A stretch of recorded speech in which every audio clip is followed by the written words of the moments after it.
Hi everybody, it's Meg from Books Off the Beaten Path, and happy Thanksgiving. I went through some poems this morning because it is Poetry Thursday, and I went through some poems this morning trying to find some really good ones for Thanksgiving. And there's a lot of poems out there about being thankful and Thanksgiving itself and everything like that, but I fell back on two that I think have to do with Thanksgiving and how to look at your life. And, because as we come to the close of the year, Thanksgiving is the beginning of the end. We are thankful for our year, right? I am thankful I made it through another year. And I am going to post a couple of pictures of my lovely family. We went out to dinner last night, and so I have just a couple of pictures of my two boys and then my son and my beautiful daughter-in-law. So that's just for me, just because I wanted to put it out there. Okay, so the first one I'm going to read is one of my all-time favorite poems in the whole entire world, and we might take just a moment to discuss it. Okay, it's called Lying in a Hammock at William Duffy's Farm in Pine Island, Minnesota, and it is by James Wright. Over my head, I see the bronze butterfly asleep on the black trunk, blowing like a leaf in green shadow. Down the ravine behind the empty house, the cowbells follow one another into the distance of the afternoon. To my right, in a field of sunlight between two pines, the droppings of last year's horses blaze up like golden stones. I lean back as the evening darkens and comes on. A chicken hawk floats over me, looking for home. I have wasted my life. I love that poem, and I've always loved that poem. And I've loved that poem because the last couple of lines, I have wasted my life.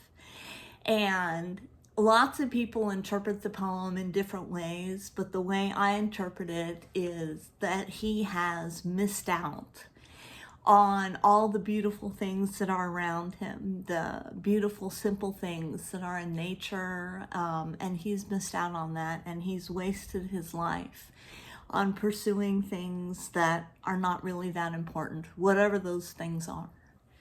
So think about that. Be grateful. Don't waste your life. Okay, my second one is a Mary Oliver, and I'm just in a Mary Oliver mood this morning. I just am. And I wanted to read this poem because this poem makes me think of all the people that are going to Thanksgiving dinners today that don't really want to go. Maybe people that are estranged from their families, I can't pronounce words, or people that have nowhere to go, that don't have a family and have nowhere to go. So I wanted to read this as a little encouragement. Okay, and you know it, I know you know. Wild Geese by Mary Oliver. You do not have to be good. You do not have to walk on your knees for 100 miles through the desert repenting. You only have to let the soft animal of your body love what it loves. Tell me about your despair, yours. I will tell you mine. Meanwhile, the world goes on.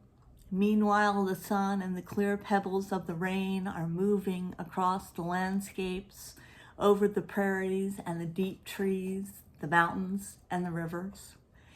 Meanwhile, the wild geese, high in the clear blue air, are heading home again.